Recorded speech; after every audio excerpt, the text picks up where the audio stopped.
خیلی از دوستان از سالها به این طرف بارها شده که پرسیدن شما چرا با اللهیاری مناظره نمی کنید، یا طرفداران ایشون بارها کامنت دادن که شما اگر مرد هستید برید با اللهیاری مناظره بکنید.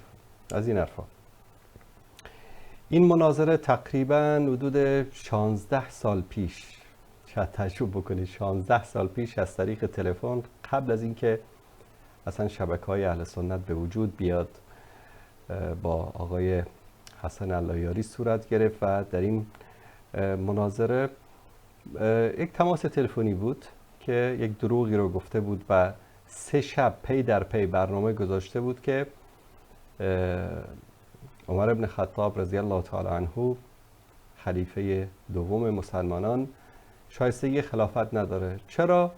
چون که ایشون یک مسئله فقهی رو بلد نبوده. شما رو میگذاریم با این مناظره این رو ببینید. بعد از اون کلیپ جالبی هم از قزوینی است و صحبت‌هایی هم در مورد این مناظره و شبهاتی که مطرح میشه خواهیم داشت. سلام علیکم. صدای تلویزیون پایین کنین برادر من، بفرمایید نوبت شماست. سلام علیکم. سلام علیکم برادر بزرگوار. حال شما خوبه؟ سلامت باشین، زنده باشین. من میخواستم درباره این 2-3 شبی که گذشت شما درباره ندانستن حکم تیمم از طرف خلیفه دوم صحبت کردید. بله بله. و اینا هم کردید بر جهالت خلیفه عمر و اون استحقاق خلافت را نداشت. بله درسته، بفرمایید. درسته؟ بله. خب من از شما یک سوال دارم. اگر که یکی از امامان شما سلام الله علیه، حالا من اینو از باب یعنی چیز میخوام بهتون بگم و الا اونا بزرگوار هستن در نزد شیعه و سنی، اگر که حضرت علی یکی از احکام دین رو ندونه در زمان پیامبر یا بعد از پیامبر، آیا شما همین حرفا رو به اونم نسبت میدین که جاهل بوده و استحقاق امامت و خلافت رو نداشته؟ بله، کسی که جاهل باشه بله استحقاق امامت رو نداره. بله کسی که جاهل باشه بله درست. در خود کتب شما اومده که سند میخوام اسم کتاب چیه؟ خب من میگم تمام مصادرش رو ذکر میکنم براتون. بفرمایید. میخواید که لفظ عربیش هم بخونم یا فارسی و عربیش رو؟ اول اسم کتاب رو بفرمایید، من اینجا کتاب رو باز کنم. بفرمایید.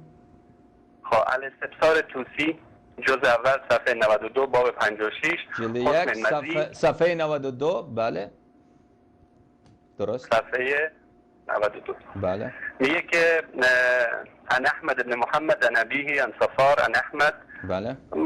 راویان رو ذکر میکنه. خلاصه بعد از اون میگه که از ابی عبدالله امام جعفر صادق رضی الله عنه پرسیدم که درباره حکم مزی، سألت عن المزی فقال ان علیا كان رجلا مذاعا فاستحي ان يسأل رسول الله صلی الله علیه و آله و سلم.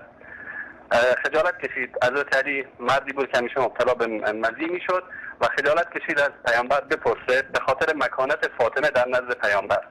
خب اجازه بدید. فامر المقداد، بذارید من تمام بکنم حدیث رو، شما بعدا میخواستید بگید. چشم. فامر مقداد ان یسأله، پس به مقداد امر کرد که بره از پیامبر بپرسه. خیلی خوب. و او در اونجا نشسته بود. فسأل فقال، پیامبر صلی الله علیه و آله و سلم فرمود که لیس بشیء، یعنی چیزی نیست. یعنی حکم مزی و منی رو حضرت علی نمیفهمید. اگر که قرار باشه بر اساس ندانستن حکم تیمم حضرت عمر رضی الله تعالی عنه جاهل باشه و مستحق خلافت نباشه، پس این بر اساس این تحریف شما باید که علی هم مستحق خلافت و امامت نباشه. بزرگوار نگید که این توصیه یک لحظه من مصادرش ذکر بکنم، شما راحت میتونید که چشم. تهذیب الاحکام توسی بله. جزء اول صفحه 18 و همچنین کتاب وسایل شیعه از حر عاملی تهذیب در کجا بود؟ تهذیب دوباره بفرمایید. تهذیب جلد چند؟ تهذیب جلد چند؟ الاحکام توسی بله. جزء 1 صفحه 18. کتاب وسایل شیعه از حر عاملی جزء 1 صفحه 280 باب 12 حکم مزی و وزی.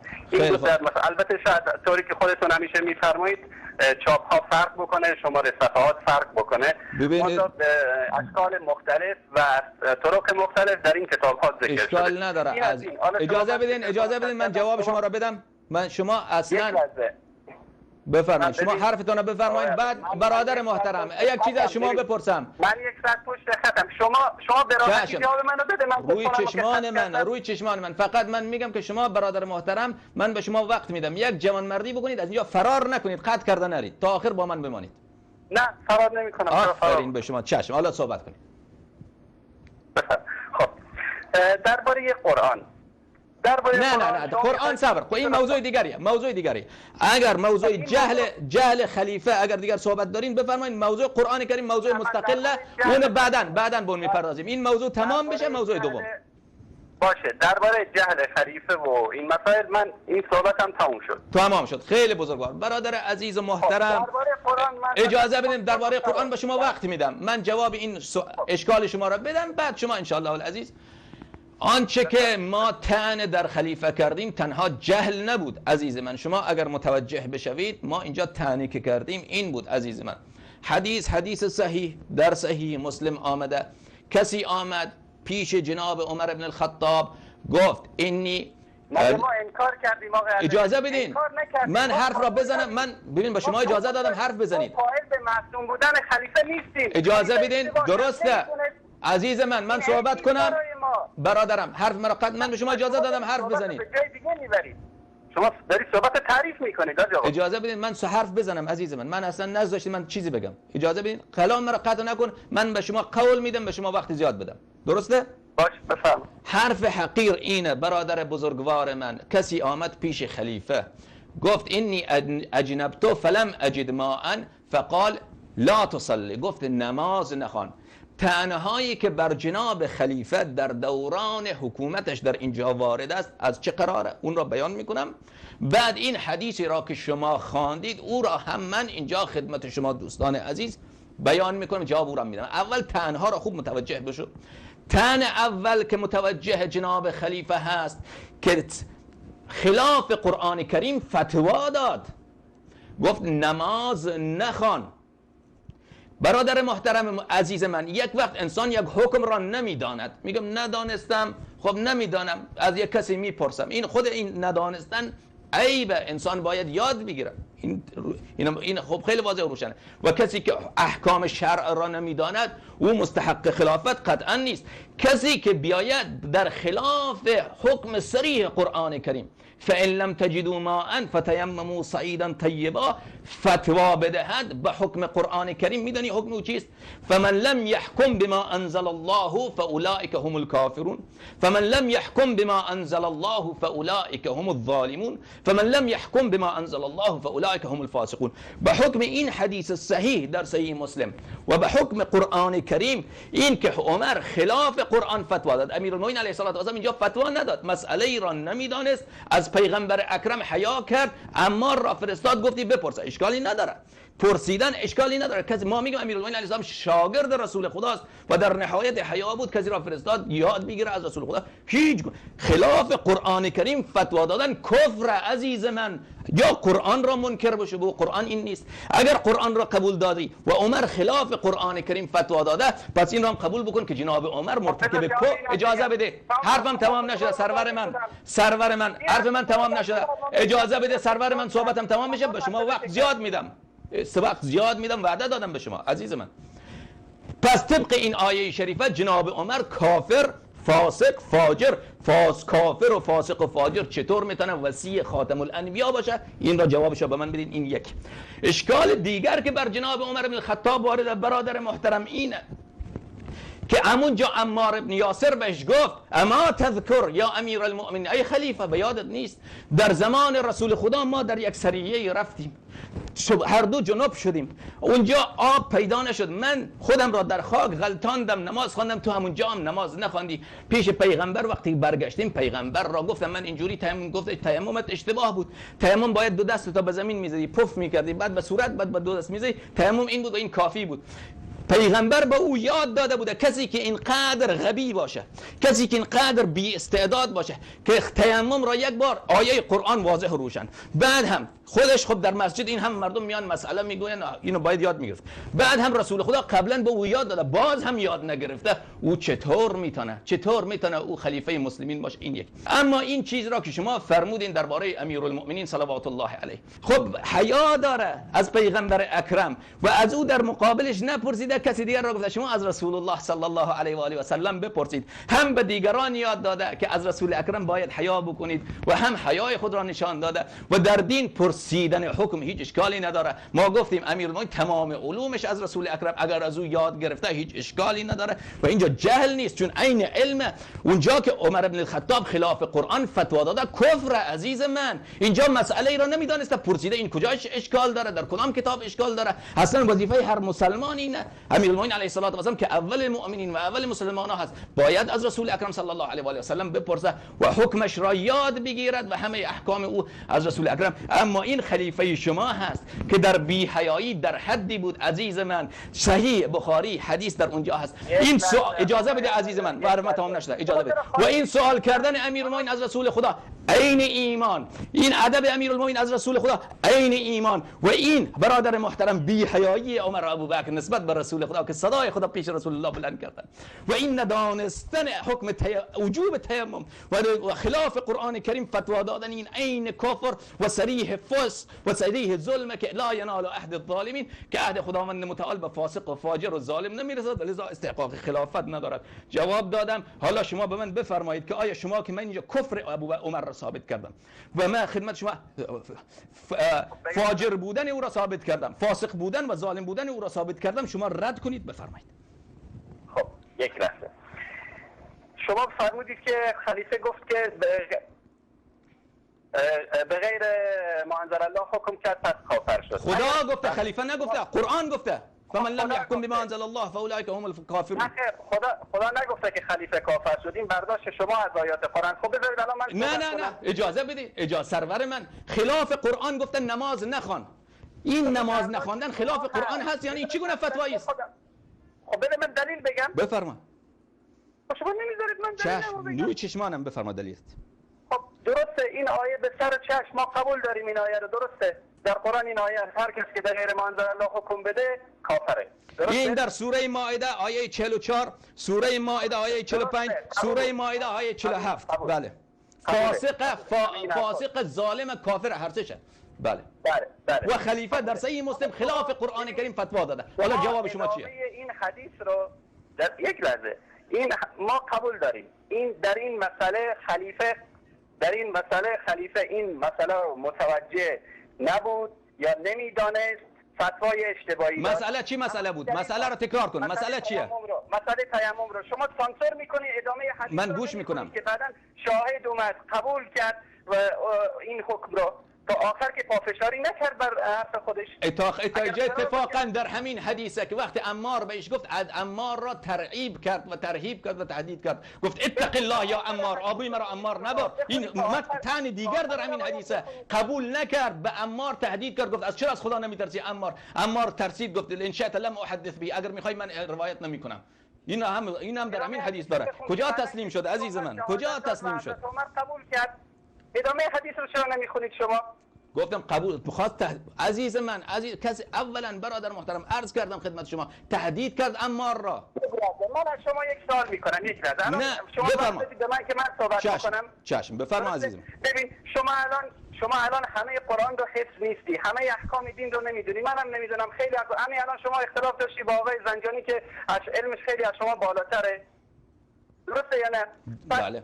اگر که شما اشتباهی یک جای یک حکمی رو اشتباهی دادی که مخالف با قرآن بود، آیا شما کافر میشی؟ اگر اینطوری باشه پس همه مسلمان علما کافر میشن. هر عالم تو کتاباش بگردی 1000 تا فتوا برخلاف قرآن و سنت داره. خب اشتباه کرده. در آخر ببین برادر محترم، کسی که اجازه بدید، عمر ابن الخطاب وقتی خلیفه شد 2 سال و نیم از وفات پیغمبر اکرم گذشته بود برادر محترم، و این حکم مبتلا به. اصل این که آب نبود تیمم بگیر، اینو هر خری میدونه در عالم اسلام. قبول کردم. خب شما یک لحظه بذار من تمام بشه. بفرمایید. خب این طرف اشتباه کرد. در آخر اگر بر اشتباه خودش پافشاری بکنه در اون صورت کافره. اگر براش دلیل از قرآن و سنت آورده بشه اما قبول نکنه کافره. نزد شیعه هم کافره، نزد سنی هم کافره. طرف دیگر یکی دیگر از صحابه اومد شهادت داد، حضرت عمر قبول کرد، هر تمام شد رفت. عزیز من تمام نشد نرفت. نه اون شما در تحریف در قرآن میکنید. قرآن این را نگفت. قرآن گفت هر کسی مجرد این که حکم خلاف قرآن صادر شد کافر، فاجر، فاسق بود. ببین قرآن گفته هر کس ندونه کافره. نه کسی که حکم صادر بکنه ندانسته حکم صادر بکنه فتوا بده. عزیز من این اینجا صادر کرد حکم. اما وقتی که متوجه شد در قرآن و سنت هست برگشت. کجا برگشت عزیز من؟ امون در همون حدیثه. من برات حدیث رو بخوانم شاید شما حضور ذهن نداری. سرور من گوش کن. جزئی رو که با عقیدتون برادر عزیز من ببین من برات بخوانم. برگشت میبرید قطع میکنید. این همین حدیث را به همین طریق روایت کرده. بعد عمر بعد از این که جناب عمار بهش گفت این واقعه زمان رسول خدا هم اتفاق افتاده. تو همون وقت نماز نخواندی. الله اکبر. کسی که بی نماز چطور خلیفه میشه من نمیدونم. تو همون زمانم نماز نخواندی، من نماز خواندم، رسول خدا به ما تیمم را یاد داد. عمر قبول در کجا؟ عمر به عمار چی گفت؟ اتق الله یا عمار. باید میگفت عمار آفرین بر تو مرا از آتش جهنم نجات دادی. او عمار را آمد تهدید کرد که چرا از خدا نمیترسی؟ کسی که در حکومت باشه، چوب در دستش باشه، دره در دستش باشه، به عمار بگوی از خدا بترس، منظورش چیه؟ ترساندن عمار. و عمار هم ترسید و این جواب عمار را، ترسیدن عمار را اجازه بده، ترسیدن عمار را از جوابش در کن. قال ان شئت لم احدث به. جناب عمر اگر میخوای دیگر من این را نمیگم. خب اگر این حرف عمر که اتق الله یا عمار این تهدید نبود، تخویف نبود و قبول کردن بود، چرا عمار میگه اگر میخواهی من دیگر صحبت نمیکنم؟ چرا این رو میگه عمار؟ این خیلی واضحه که عمر ناراحت شد از این تصحیح عمار که غلطی او را گرفت و خطای او را نشان داد. خب من جواب اینو میذارم که بیننده خودشون حکم بکنن که منم حرفمو زدم. شما اصلا همین الان حاضر نیستی که ادامه حدیث رو بخونید. حدیث رو خواندم عزیز من. اتق الله یا عمار قال ان شئت لم احدث به. آخرش رو بخون آقای الله. آخر حدیث رو بخون. شما بخوان من بلد نیستم. شما بخوان. شما بخوان. آخر که پافشاری نمیکنه به حرفش. بخوان چی گفته؟ چرا عمار گفت اگر نمیخواهی؟ ببین عزیز من صحیح مسلم هم دارم، در کامپیوتر خودم دارم، اینجام در مقابل چشم من. تا آخرش از کتاب صحیح مسلم نشون بده جلو دوربین بگو این چاپ بشه این کتابه. شما بخون اینو. من خواندم خدمت شما. همین الان خواندم خدمت شما. خواندم عزیز من. این در اینترنت موجوده و قضیه معروف و مشهوره. فقط 2 دقیقه به من وقت بده. چشم. اول سرور من 2 دقیقه به شما وقت میدم. وقت اول شما اول برادر عزیز، برادر من این سوال مرا پاسخ بده که من اینجا در برابر آدم کفر، فسق و ظالم بودن ابوبکر را ثابت، عمر را ثابت کردم. شما جواب اون را بدید که کافر چطور وصی پیغمبر شده اولا، ثانیا این جهل این موردش هم بیان بفرمایید. چشم روی چشم من بفرمایید. یک لحظه ثابت میکنم. شما فقط حرف منو خواهشاً قطع نکنه. حرف من تموم شد شما هر چی دلت خواست بگو. حتی به منم فحش دادی من خب گوش میکنم. من فحش نمیدم، کس فحش نمیدم عزیز من. بفرمایید. 2 دقیقه بعد وقت دادم. وقت گرفتم. بفرما. باش. شما فرمودی که این حدیث جلوی شما آخرش همینه، درسته؟ این از 2 طریق 3 طریق روایت شده عزیز من. شما فقط این روایت را من اصلا از بخاری نخواندم. این اصلا در بخاری نبود. شما جانم بفرما. هم در بخاری است هم در مسلم، هم در ترمذی است هم در ابو داوود. من فقط بخاری و مسلم که 2 کتاب معتبر صحیح بعد از قرآن نزد اهل سنت است میخونم. اگر میخواید بقیه‌اش هم بخونم. بقیه‌اش شما اصلا نمیتونید گوش بدید چرا که همش بر ضد این دلیل شما. چشم گوش میکنم. بفرمایید. در آخر من اون اصلا حفظم حدیث که شما بذارید درسام بذارم. در آخر حدیث که شما اومدی جلوی این چند میلیون بیننده تحریفش کردی این بود که بعد از اینکه یاسر این حرف رو زد و عمر گفت که تهدیدش کرد و فلان این حرفا، در آخر گفت که فقال عمر نولی که ما تولیت، همون هر چیزی که تو انجام دادی ما همون چیز رو انجام میدیم. و در روایت دیگری که در مسلم اومده گفته عمر میگه که یاسر میگه که عمر میگه که عمار اتق الله از خدا بترس. فقال یا امیر المؤمنین ان شئت والله لم اذكره ابدا، اگر میخوای من هرگز اینو ذکر نمیکنم. فقال عمر کلا والله، نه به خدا، نولیک من ذلك ما تولیت، هرچی که شما میگی من قبول میکنم این حرف شما را. برادر. شما این قسمت آخر حدیث رو اومدید تحریف کردید در مقابل این همه بیننده.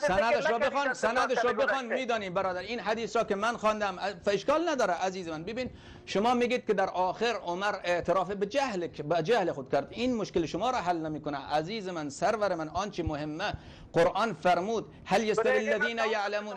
سرور من 2 دقیقه شما شد، گوش کن. قرآن فرمود هل یستوی الذین یعلمون والذین لا یعلمون. قرآن فرمود افمن یهدی. اجازه بده اگر اینطوری باشه من قطع میکنم، فایده نداره که شما مثلا طرف من بپرین. از اخلاق 2 دقیقه شما تمام شد. خدا شاید من وقت شما رو گرفتم. 2 دقیقه شما شد. حالا اگر میخواید بیشتر الان من جلوم ساعت خب بفرما. وقت مونده بود که شما شروع کردی به حرف زدن دوباره. خب بفرما 1 دقیقه هم به شما میدم. شما اینه ببین برادر، خواهش من از شما اینه وقتی که میایید این همه روایت و احادیثی که امشب درباره حرق مصاحف ذکر کردید، شما همیشه عادت اینه که همون جزء حدیث یا روایت که وفق مراد شما هست همونو میایید جلوی بیننده ها میگید، برگشت و سانسور میکنید.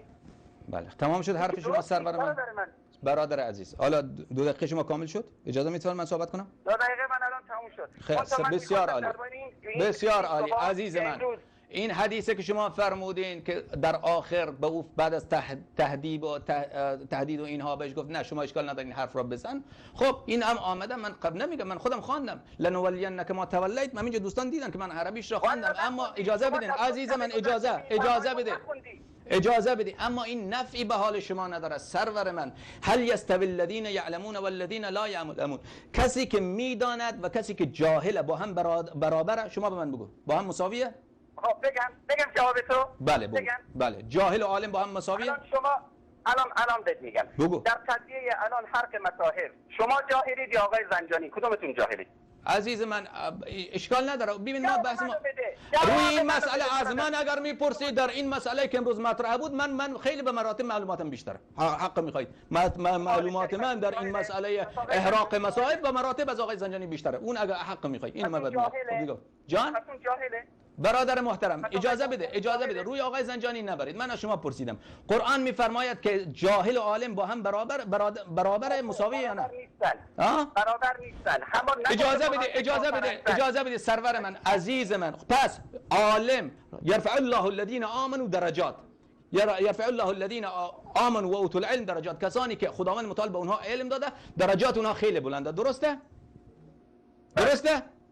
قبول داری؟ درسته کاملا. آیه قرآن اجازه بدین افمن یهدی الی الحق احق ان یتبع اما لا یهدی الا یهدا.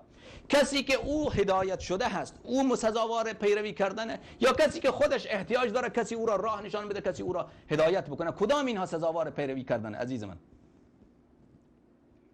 بله بفرمایید شما. ادامه بده. جواب مرا بده. چرا؟ جواب را بده شما بفرمایید. خداوند هدایت کرده، کسی که اون میدونه کسی که نمیدونه بهتره. آفرین. حالا همینجا عزیز من عمار یاسر عالم تره یا عمر؟ در قضیه مزی علی عالم تره یا مقداد یا پیامبر؟ رسول الله اعلم تمام انبیا است. اونجا که حرفی نیست عزیز من. اینجا من میگم مسئله امامت مطرحه. کسی که خلیفه و ولی و جانشین پیامبر حکم مزی که یک حکم خیلی عادی است در اسلام ندونه که این مصیبت این. اگر در امامت خود نمیدانست سرور من، اگر در میدان امامت خود نمیدانست، ببین اجازه بدید، اگر در زمان امامت خود نمیدانست، در زمان حکومت خود نمیدانست، روی چشمان ما من اینجا اعلان میکردم که من قائل به امامت امیرالمومنین علیه السلام نیستم. شما اینجا حکم تکفیر صادر کردی برای همه به خاطر ندانستن حکم تیمم؟ نه به خاطر ندانستن نبود، به خاطر فتوای خلاف قرآن بود. ندانستن خودش یک عیبه، اینا هر کدامش یک عیبه عزیز من. جهل یک عیبه، بعد بر اون فتوا صادر کردن اون یک عیب دیگر، اونا همش کدامش مستقله عزیز من. بعد از اینکه برای عمر بیان کرد عمار، مگه عمر بر نگشت؟ ببین این روایت 2 روایت داره. ببین این خر باشه مگر بر نگرده. همه روایت ها اینو داره. همه روایت نداره. روایت ببین سندش رو شما ببینید. ببین عزیز من شده باشه. نه روایت 2 نوع عزیز من. این روایت برادر محترم در یک حدیثش این داره. روایاتی که از کتب اهل سنت ذکر بکنی اینو داره. ببین شما میگید از قول خود برگشته، ببین اما ببین ولو از قول خود برگشته، ببین روایت دو تا داره. اما عزیز من این اشکال را برطرف نمیکنه که خلیفه جاهل بود به حکم تیمم. کسی که جاهل وجوب تیمم را نمیدانه، قبلا هم رسول خدا به او یاد داده عزیز من و فتوا میده که نماز نخوان. خیلی واضح و روشنه. همچین کسی از هر امتی رسول خدا جاهل تره عزیزم، این خیلی واضح و روشنه. بعد از اون که عمار بهش یاد داد، شما میگید من که اینجا یک حدیث این داره که عمار را تهدید کرد. به اسمت نیستن، قبول دارن. برای ما مشکلی هم نیست که خلیفه یک حکمی رو بدونه یا ندونه. عزیز من مصیبته که ولی خدا ندونه چیزی رو. کسی که امامتش از بالای هفت آسمان نازل شده مسئله ای رو ندونه. حضرت علی جاهل بوده به حکم مزی. آیا این امام میتونه امام کسی باشه که از طرف عزیز من خود شما همین روایت را که خواندین گفت از رسول خدا صلی الله علیه و آله و سلم پرسیده آیا همین از رسول خدا یاد گرفتن؟ ما نگفتیم که اگر تعلیم بدون تعلیم رسول خدا میدانست. روایت رو نخوندم که یک عمر کامل از دست اینکه غسل کرده بوده به خاطر مزی پشت شک شده بوده. برادر محترم بخوان روایت را بخوان، من مراجعه میکنم، من جوابت رو میدم. روایت را بخوان، اشکال نداره. همه مصادر رو نوشتم. بخوان روایت را بخوان، اشکال نداره. بفرمایید. مبنای ما عزیز من این از رسول خدا یاد گرفتن اشکال عیب اینه که از رسول خدا یاد نگرفته و یاد گرفته بعدم بلد نشده و فراموش کرده یا یاد نگرفته یا خلاف اون چیزی که یاد بلد بوده فتوا میداده و حکم کفرش از قرآن کریم من ثابت کرده. حالا بیننده ها همه شنیدن این حرفای ما، شما را قضاوت می‌ذارید. من از شما یک سوال میکنم سرور من، شما از من این سوال پرسیدین، من از شما یک جواب میدم به شما. برادر محترم من، عزیز من، شما هر جا که هستید سرور من، اونجا مسلمان ها هستن. کسی که این را بلد نباشه برادر عزیز، که اگر آب نبود باید تیمم گرفت و بعد هم بیاد در مقام فتوا بیشنه بر منبر رسول خدا سخنرانی بکنه و بگوید تمام عالم اسلام از من خلیفه رسول امیرالمؤمنین اطاعت بکنید. کسی که این را بلد نباشه، تیمم را بلد نباشه، او چطور بعدم فتوا هم میده خلاف نص قرآن، او چطور خلیفه رسول جانشین رسول خدا میتونه باشه؟ بفرمایید. من تا الان دارم چی میگم برای ما هیچ مشکلی نیست که خلیفه این اصل رو بدونه یا ندونه. هیچ مهم نیست که رسول خلیفه عالم باشه جاهل باشه. هر جاهلی میتونه خلیفه باشه، درسته؟ اگر که قرار بر جهالت باشه به ندانستن حکم تیمم، پس حضرت علی هم جاهل بوده که حکم مزی رو نمیدونه. عزیز من از رسول خدا یاد گرفت، خودت روایت را خواندی، از رسول خدا صلی الله علیه و آله و سلم پرسیده یاد گرفته. تمام علوم عالم از رسول خدا هست. از عمار پرسیده یاد گرفته، قبول کرده. مگه چه مشکلی است بابا؟ ما که قائل به اسمت خلیفه عزیز، قائل به اسمت خلیفه نیست، قائل به جهل این جاهل به کوچکترین احکام. من دیگه با شما بحث نمی‌کنم عزیز من. شما گفتین که جواب حرف ما را نمیدین عزیز من. جواب حرف ما را بفرمایید. امیرالمومنین صلوات الله علیه اونه که و من عنده علم الکتاب. دیگران دوستان خیلی دیر منتظرن. جواب نداری، برو خداحافظ. برو جان. من جواب دارم، شما حاضر نیستی که بشنوی. بله بفرمایید. من گفتم من جواب دارم اما شما حاضر نیستی که بشنوی. عزیز من دیگه وقت شما تمامه. شما برادر محترم شما اصلا جواب نداری که یک کسی اینه عزیز من، یک کسی که اجازه بدین خطای دیگر رو بگیرم عزیز من. بفرمایید.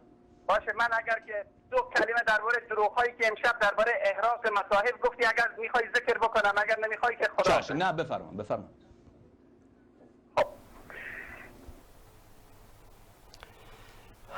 بله بینندگان عزیز گرامی، این بود گفتگو یا مناظره‌ای که تقریبا 16 سال پیش من داشتم با آقای حسن اللهیاری. بعد از این صحبت اون موقع دیگه اصلا شبکه‌ای وجود نداشت، نه نور، نه کلمه، نه وصالی شبکی. بعد از اون که تماس می‌گرفتم به تلفنچی خانومی داشت میگفت که آجی آقا گفتن که شما را وصل نکنیم، شما وهابی هستید. دوستان عزیز، چرا با انسان‌هایی مثل این نمیشه بحث کرد؟ الان دیدید مثلا تقریبا 26-27 دقیقه‌ای که روی این موضوع صحبت کردیم، یک قسمت آخر حدیث رو که کلاً اعتقادات اینها رو برباد میده یا این شبهه رو اصلاً برباد میده رو نمیخوانه.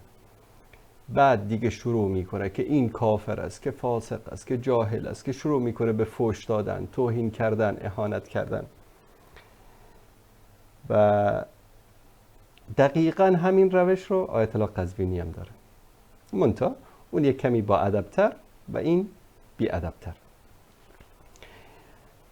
بیاید کلیپ قزوینی رو هم گوش کنیم که در این مورد صحبت میکنه. دوستان عزیز، این رو هم من از اینجا خدمت شما عزیزان پخش میکنم.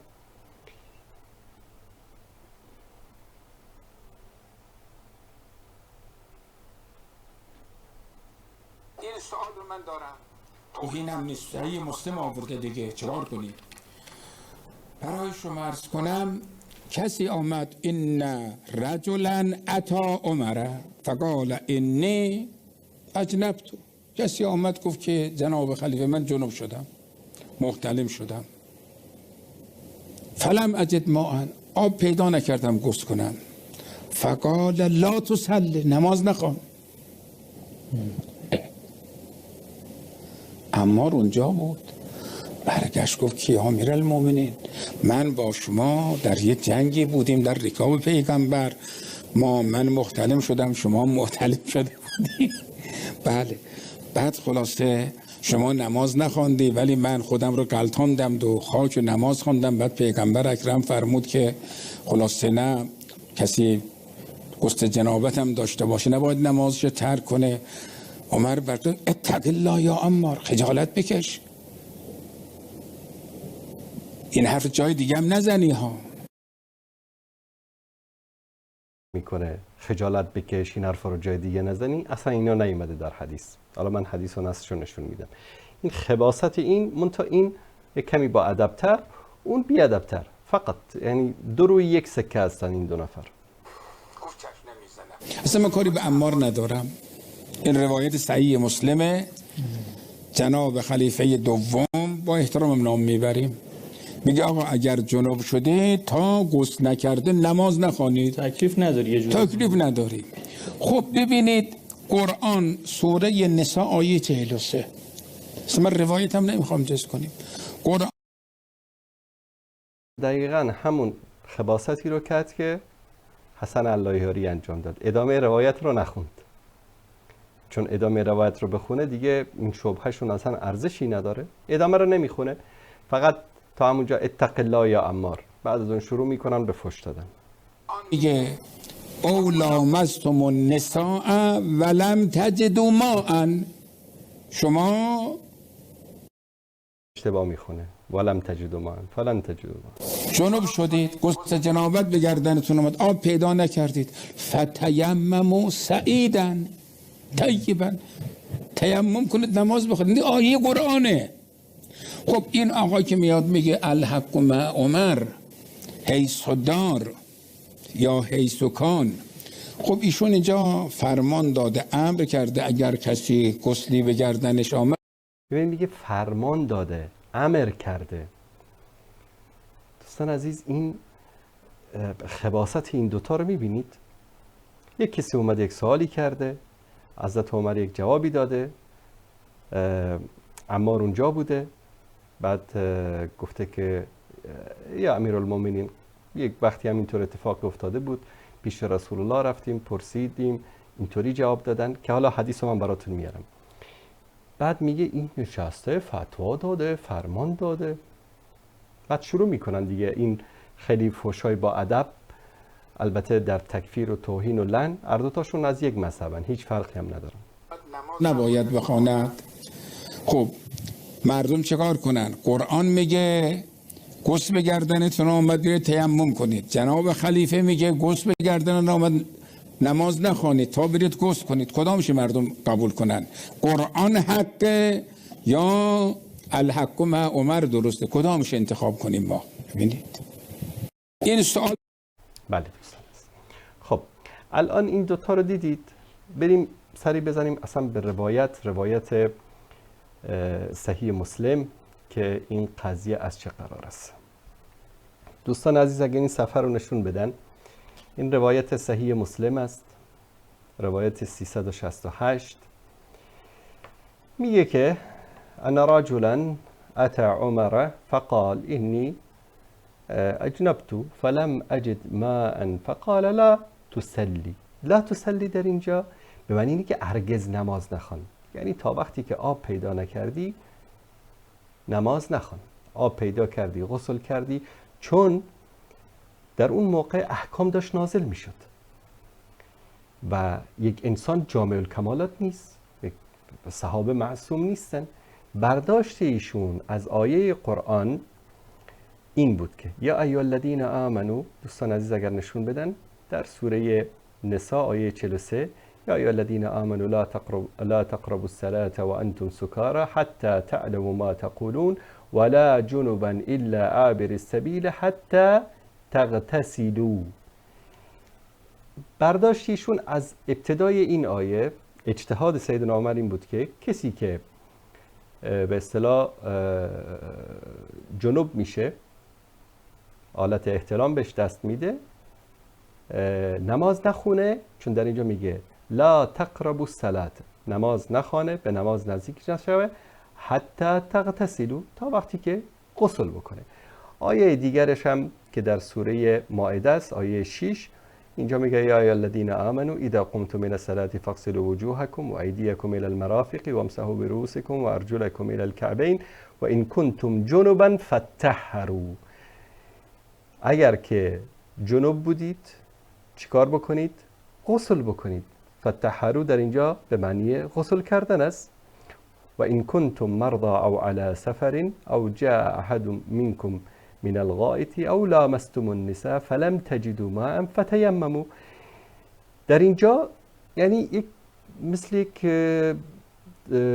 نیاز به کمی دقت هست در این آیت، چون لامستم النساء رو حتی شوافع در اینجا به معنی لمس کردن زن، نه به معنی جماع تفسیر کردن. و در اینجا بعد از جنوب میگه فتحروا. برداشت سیدنا عمر رضی الله تعالی عنه از این دو آیت، اجتهادش این بود که کسی که در حالت سفر اگر جنوب بشه، حالت احتلام بهش دست بده، باید غسل بکنه. حتی جالب بود وقتی که داشتم بحث میکردم در مورد این روایت، بعد خب حالا روایت کامل بخونیم بعد مفصل در مورد صحبت میکنیم. بعد اینجا گفت که نماز نخون. فقال عمار اما تذكر یا امیر المؤمنین، به یاد نداری ای امیر المؤمنین اذ انا و انت فی سریه، در یک لشکری بودیم، فجنبنا، هر دو تامون محتلم شدیم، فلم نجد ماء، آبی پیدا نکردیم، فاما انت فلم تسلی، تو نماز تو نخوندی در اون وقت، و اما انا فتمعکت فی التراب و صلیت، یعنی خودم غلطاندن در خاک و نماز خوندم.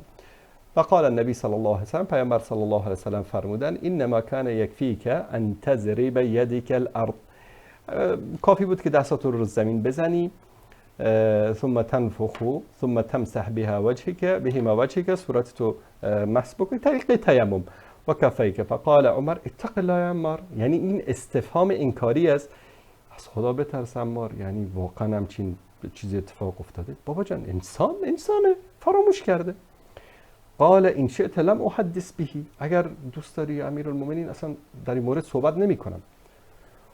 و فی روایه، و در روایت دیگری است، فقال عمر نولی کما تولیت، نولی کما نه، بلکه همان چیزی رو که تو به اون تمسک میجویی ما هم به عمود تمسک میجوییم. یعنی حضرت عمر حرف عمار رو قبول کرد.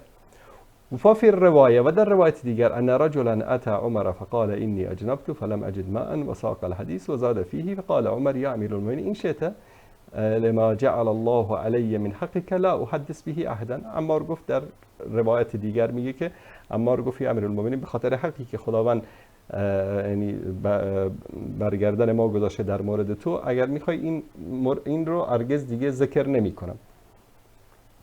و روایت های دیگر هم مثل همین هست، حتی در روایتی که اینجا در شعیب ارنبوط ذکر کرده، نسائی ذکر کرده، امام احمد ذکر کرده، فقال عمر نولی کما تولیت. در همه روایت ها این هست که بعد از این گفتگو حضرت خلیفه دوم عمر بن خطاب رضی الله تعالی عنه میفرمایند که نولی کما تولیت، یعنی تایید میکنن، اقرار میکنن و میگن ما هم بعد از این همین چیزی رو که تو گفتی انجام میدهیم. روایت دیگر در ابن تیمیه در مجموع فتاوا ذکر میکنه فقال بل نولیک من ذلک ما تولیت. در روایت دیگر که در نسائی ذکر شده قال عمر نولیک من ذلك ما تولیت. در روایت دیگری که مسند شعیب ذکر کرده، ابن ماجه و احمد و غیره ذکر کرده ولکن نولیک من ذلك ما تولیت. حتی در اینجا در این روایتی که در ابو داود است و در نسائی و ابن ماجه است اتق الله یا عمار، بعضی گفت که ای عمار از خدا بترس، تقوا پیشه کن. چی داری میگی تو؟ قال یا امیر المؤمنین ان شئت لم اذکره ما عشت، اگر یا امیر المؤمنین اگر میخواید ذکر نمیکنم اینو، او ما حییت یعنی تا که زنده هستم. قال کلا والله، نه به خدا، مادامی که تو این رو دیدی شنیدی از پیامبر تو که دروغ نمیگی، ولکن نولیک من ذلک ما تولیت، هر چی که تو میگی ما هم همون چیز رو انجام میدیم. در همه روایات ببینید دوستان عزیز نولیک من ذلک ما تولیت، نولیک من ذلک ما تولیت، در همه روایات نولیک من ذلک ما تولیت. و اون خبیث الله یاری میگه که نه ادامه نداره و در روایت دیگری است که این در اونجا نیست. و قزوینی هم همین قسمت این روایت رو در اینجا چیکار میکنه؟ قیچی میکنه. حالا سر و صدای الله یاری 3 برنامه 3 شب، هر برنامه 3-4 ساعت که بله خلیفه دوم تیمم رو نمیدونسته، به خاطر این کافر بوده، فاسق بوده، فاجر بوده، حقیقت خلافت رو نداشته. ما یک سری بزنیم به کتب خود اینها که آیا مثلا سیدنا علی رضی الله تعالی عنه همه چیزهای دین رو میدونسته و هرگز اشتباه نمیکرده؟ اینجا ثابت شد در حدیث مسلم و بقیه حدیث که سیدنا عمر رضی الله تعالی عنه یک اشتباهی کرده، بعد از اون صحابه شهادت دادن که نه حرف شما درست نیست. از تواضع و فروتنیش ببینید قبول میکنه، میگه نه والله، میگه حرف تو رو قبول میکنیم، هر آنچه که تو انجام میدی ما همون رو انجام میدیم. ببینید در مورد سیدنا علی رضی الله تعالی عنه، ولی اینا نقص نیست، اینا بشر بودن، منتها اونها وقتی میان این چنین دروغ‌هایی رو به عنوان تن وارد میکنن، خب ما هم در کتاب‌های خودشون، از کتاب‌های خود ما نه، از کتاب‌های خودشون مطالب زیادی وجود داره که علامت به اصطلاح جهل سیدنا علی رضی الله تعالی عنه به خیلی از مسائل فقهی که نمیدونسته و این عیب نیست، چون ما قائل به عصمت صحابه و اهل بیت نیستیم. خب مسائل شیعه دوستان عزیز، جزء 3 در اینجا صفحه 439 کتاب الصلات، روایت 10940 امام جعفر صادق روایت میکنه قال صلی علی بالناس علی غیر طهر، حضرت علی نماز خواند بر مردم، چون خلیفه بود نماز جماعت رو در اون موقع در مسجد مرکزی مثلا در مدینه یا در کوفه خلیفه میخواند. سیدنا علی اومد نماز رو خوند، یادش رفته بود وضو بگیره، وضو نداشت. و کانت الظهر، نماز ظهر بود. ثم دخل، بعد از اون رفت خونش، اصلا وضو نگرفته اومده بود پیش نماز شده بود. فخرج منادیه، یعنی جارچی خلیفه سیدنا علی رضی الله تعالی عنه داد زد ان امیر المؤمنین صلی علی غیر طهر فعیدوا، سیدنا امیر المؤمنین علی علیه السلام صلی علی غیر طهر فعیدوا، حضرت علی نماز رو بدون وضو خوانده، شما نمازتون رو اعاده بکنین. همه شهر نمازشون رو اعاده بکنن. فلیبلغ الشاهد الغائب، کسایی که شاهد بودن، کسایی که غائب بودن رو خبر بکنن. بعد اینجا اومده شیخ مضرشون گفته هذا خبر شاذ مخالف لاحادیث كلها و هو ينافي العصمه، این با عصمت سر نمیخوره. بابا جان که اصلا عصمتی وجود نداره، چرا با عصمت سر بخوره؟ عصمت رو شما در قرن 3 هجری اختراع کردید. پیش از سال 260 هجری اصلا خود شیعه عصمت رو نمیدونستن که چیه. بیارن یک روایت قبل از سال 260 هجری که یکی از ائمه گفته باشن ما عصمت داریم از طرف خداوند. به هر صورت الان ما بگیم که والله چون که علی جاهل بوده، اشتباه میکرده و خلیفه که اشتباه بکنه نماز بیاد یعنی با اشتباه بدون وضو بخونه، این حقیقت خلافت رو نداره. نه اینطوری نیست، انسان است اشتباه میکنه. روایت بعدی رو دوستان عزیز نشون بدن. این وسایل شیعه جلد اول، بله، کتاب الطهاره صفحه 153 با اسنادش روایت میکنه ابی عبدالله امام جعفر صادق سألت عن المزی، در مورد مزی پرسیدن. دوستان عزیز، یکی منی است، یکی مزی است. منی آنچه که وقتی که یک زن و شوهری هم بستر میشن با شهوت خارج میشه یا در صورت احتلام از مرد خارج میشه. مزی یک مایع لزجی سفید رنگی است که در حالت مداعبه و اینها خارج میشه از مرد و در حالت منی غسل بر انسان واجب میشه. در حالت مزی غسل واجب نمیشه، فقط وضو کافی است که انسان وضو بگیره، وضو میشکنه. یعنی ابی عبدالله امام جعفر صادق میگه که ان علی کان رجلا مزاعا، حضرت علی یک آدمی بود که همیشه از او مزی خارج میشد. فاستحیا ان يسأل رسول الله، حضرت علی جاهل بوده به حکم مزی، خجالت میکشید از پیامبر بپرسه. لمکانت فاطمه علیها السلام، به خاطر مکانت فاطمه، به خاطری که همسرش دختر پیامبر بود. فامر مقداد ان يسأله و هو جالس، مقداد و فرستاد تو برو از پیامبر بپرس که این حکم مزی چیه. الان مثلا یک سنی بیاد بگه که علی چون جاهل بوده حکم مزی رو نمیدونسته پس علی حقیقت خلافت رو نداره، حق با علی نیست. این نمیگه مگر انسان احمق، مگر انسان جاهل، مگر انسان بیدین. فسأله فقال له النبی صلی الله علیه وسلم لیس بشیء، چیزی نیست.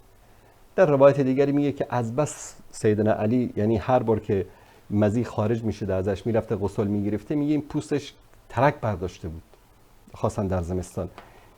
بعد بس پیامبر پرسیده، پیامبر حالا مثلا الان حضرت عمر نمیدونسته، عمار بهش یاد داده، حضرت علی نمیدونسته، مقداد رفته از پیامبر پرسیده بهش یاد داده، چه اشکالی داره؟ انسان مسلمان این موضوع خیلی پیش پا افتاده و آسان میگیره، اما اینها چون مریض هستن. همین قضیه حکم مزی و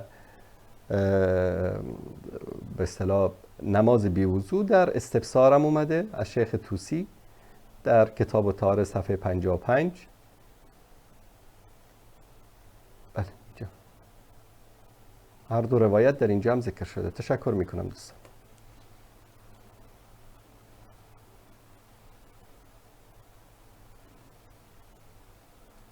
کل مسئله این بود دوستان عزیز که سیدنا علی رضی الله تعالی عنه هم نمیدونسته خیلی از مسائل رو، حضرت عمر هم بعضی از مسائل رو نمیدونسته، میپرسیدن، یاد میگرفتن. یک مسئله خیلی عادی، اما چون اینها انسانهای مریضن، بیماردلن، ببینید که اینجا اومده که این کافر است و فاسق است و فاجر است و هزار یک توهین و اهانت دیگه. حتی طبق روایت کتاب‌های خودشون سیدنا علی به رسالت پیامبر شک داشته، به اینکه پیامبر صلی الله علیه و سلم نبی باشه، پیامبر الهی باشه، شک داشته. مثلا شما این کتاب رو ببینید، سعد السعود از سید ابن طاووسشون، خودشون هم چاپ کردن، ما چاپ نکردیم، اینم شناسنامه‌اش در ایران چاپ شده. در صفحه 345 روایتی دارن در اینجا میگه که پیامبر صلی الله علیه وسلم داشت نماز میخوند، استلا علیه علی ابن ابی طالب، علی ابن ابی طالب دید پیامبر داره نماز میخونه و داره که بعد اسلام خدیجه به 3 ایام، 3 روز بعد از اینکه خدیجه مسلمان شده بود. فقال ما هذا یا محمد داری چیکار میکنی؟ فقال هذا دین الله عز وجل فعلک فی، این دین الله متعال است، بیا داخل شو در این دین، میخوای داخل بشی در این دین؟ فقال ان هذا دین یخالف دین ابی و انا انظر فی، این دین مخالف دین پدرم است، مخالف دین ابو طالب است، فکر میکنم در موردش میبینم. فقال له رسول الله صلی الله علیه و سلم انظر و اکتم یا علی، باشه فکراتو بکن اما پنهان بکن. فکتم علیه یومه ثم آتاه فآمن به و صدقه، یک روز کامل حضرت علی فکر کرد، پنهان کرد، به کسی هم نگفت. بعد از اون فکراشو که کرد اومد و ایمان آورد. در حالی که اینا ادعا میکنن که حضرت علی قبل از اینکه پیامبر بهش قرآن نازل بشه قرآن میخونده، در شکم مادرش قرآن میخونده. حالا ما چی به این روایت رو بگیم که علی مثلا مشرک بوده، علی یعنی ایمان نداشته؟ این حرفایی است که مگر که انسان‌هایی که بیمار باشن مثل قزوینی و مثل علایاری اینا رو بیان مطرح بکنن. یا مثلا در مورد غیرت سیدنا علی رضی الله تعالی عنه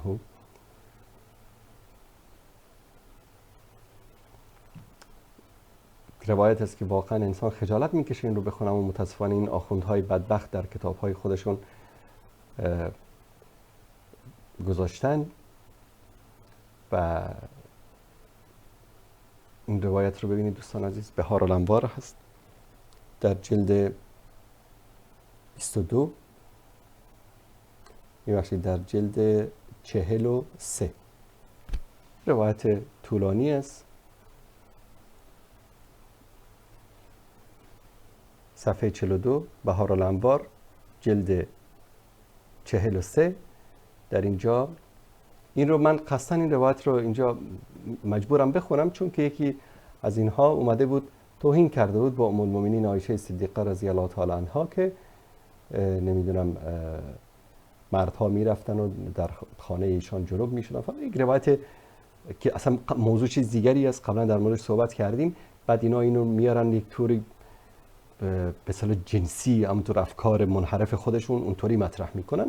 حالا در جواب اونها مثلا این روایت رو ببینید که چه توهین‌هایی به سیدنا علی دارن که علی رو یک انسان دیوس، یک انسان بی غیرت معرفی میخوان بکنن.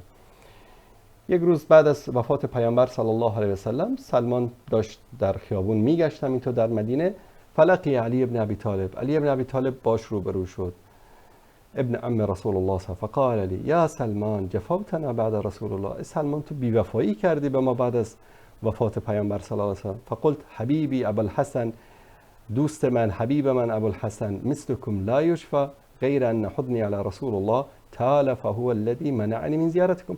بالا منم غمگین بودم، من لوکین بودم بعد از وفات پیامبر، همین شد که من خلاصه به دیدنتون نمیدم. فقال علیه السلام، حضرت علی علیه السلام چی گفت؟ یا سلمان ائت منزل فاطمه بنت رسول الله فانها الیک مشتاقه. ای سلمان برو به خونه فاطمه دختر رسول الله که ایشان مشتاق دیدار تو است. یعنی هیچ مرد با غیرتی، مثلا شما رو خدا الان احمد مثلا تو خیابون داره میره تو تهران محمودو میبینه، یا مثلا اینطوری بگیم علایاری داره تو خیابون میگرده قزوینی رو ببینه، قزوینی بگه که آقای اللهیاری چه خبر، کجایی؟ حالا بعد از اینکه شبکه ولایت رو بستن دیگه اصلا حال ما رو نمیپرسی، یک سری به آج خانم قزوینی بزن، اونجا منتظرته، مشتاق دیدارته. حالا شما مثلا به قزوینی چی میگید در این حالت؟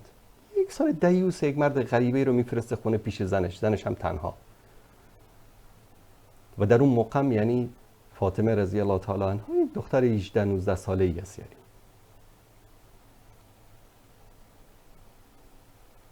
سلمان برو که فاطمه مشتاقت است. یک مرد با غیرت این کارو میکنه؟ والله علی ما اهل سنت یک علی شجاع و با غیرت این کارو نمیکنه. بعد میگه بدو سلمان جان بدو که فاطمه مشتاق زیارتته. تريد ان تتحفک بتحفه قد اتحف بها من الجنه. از جنت یک هدیه‌ای براش اومده، میخواد از اون هدیه به تو هم بده. قلت لعلی قد اتحف فاطمه بشیء من الجنه بعد وفات رسول الله. بعد وفات رسول الله از جنت براش هدیه میاد. قال نعم بالامس، دیروز اومده بود. بدو. علی هم این علی که اینا معرفی میکنن انقدر بی‌غیرته که خودش نمیره، سلمان میفرسته خونش. قال سلمان الفارسی، سلمان فارسی گفت فحرولت الى منزل فاطمه، بدو رفتم خونه فاطمه بنت محمد صلی الله علیه و سلم دختر رسول الله صلی الله علیه و سلم. فاذا هي جالسه، نشسته بود، و علیها قطعه عباء، یک عبایی هم رو سرش بود. اذا خمرت رأسها انجلى ساقها، اگر که به سرش میکشید ران پاش معلوم میشد. و اذا غطت ساقها انکشفت، میبخشید اگر که به سرش میکشید ساق پاش معلوم میشد. و اذا غطت ساقها انکشفت رأسها، رو ساق پاش میکشید سرش لخت میشد. نمیدونم که این گشت ارشاد کجا بوده اون. فلما نظرت فلما نظرت الی اعتجرت ثم قالت یا سلمان جفوتنی. گفت ای سلمان بیوفایی داری میکنی بعد وفات ابی، بعد از مرگ پدرم. قلت حبیبتی، گفتم معشوقه من. حبیبتی در عربی یعنی معشوقه. حبیبتی یعنی در عربی یعنی معشوقه. حبیبتی اعجفاکم یعنی من با شما یعنی بیوفایی میکنم. قالت فمه اجلس و عاقل ما اقول لك. بشین که میخوام برات یک داستانی قصه بکنم. الان سلمان کنجا نشست، فاطمه هم رضی الله تعالی عنها و حاشا و کلا که این علی و این فاطمه ای که ما بهش اعتقاد داریم اینایی باشن که اینا دارن معرفی میکنن. بعد سلمان هم اونجا نشست. الان این فاطمه عباش رو سرش کشیده بود یا رو ساق پاش کشیده بود؟ اگر رو سرش کشیده بود، ساق پای یک زن نامحرم رو یک مرد نامحرم ببینه جایزه. اگر روی ساق پاش کشیده بود، سرش لخت شده بود، آیا سر لخت یک زن نامحرم رو یک مرد نامحرم ببینه جایزه؟ ما اگر بخوایم از کتاب‌های اینا، حالا اونا که دروغ میبندن به کتاب‌های ما، تلبیس میکنن، تدلیس میکنن، اما اگر ما بخوایم افتضاحات کتاب‌های اینها رو باز بکنیم، تا دلتان بخواد از این مزخرفات در کتاب‌هاشون پیدا میشه. مثلا در این کتاب ببینید، کتاب بهار الانوار جلد 43،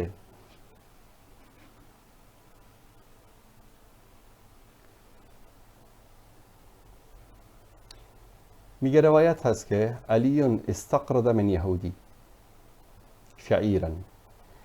میگه که علی قرض گرفته بود از یک یهودی یا میخواست قرض بگیره یک مقدار جو. فاسترهن او شیئا، گفت یه چیزی رو رهن بگذار، گرو بگذار. فدفع الیه ملاءت فاطمه رهنا و کانت من الصوفی.